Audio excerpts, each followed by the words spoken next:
Воздухот во Велес повторно е загаден. Ова го велат резултатите од мерењата на Министерството за животна средина и просторно планирање. И во изминатите 2 дена регистрирана е висока концентрација на суспендирани честички во воздухот, за разлика од највисоката дозволена граница на присуство на PM честички, која изнесува 50 микрограми на метар кубен. Во Велес во изминативе 2 дена нивното присуство на метар кубен било повисоко од 100 микрограми. Општина Велес во минатото сите знаеме дека беше загадена со сулфурен диоксид и тешки метали.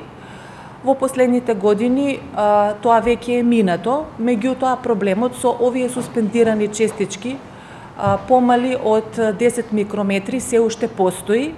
Тој проблем не е нов и не е единствен за општина Велес. Тоа е проблем на целата територија на Република Македонија и Велес сепак, како и да е, не се наоѓа во групата на градови каде што треба, односно кои што го постигнале прагот на алармирање. Локалните власти веќе излегоа со препораки до граѓаните со цел да се намали присуството на суспендирани честички во воздухот, користењето на несоодветен материјал за време на грејната сезона и употребата на возила најчесто придонесува за ваква состојба, поради што загадувањето се зголемува во зимскиот период. И денешните мерења покажуваат дека во Велес има присуство на PM честички во воздухот над дозволената граница.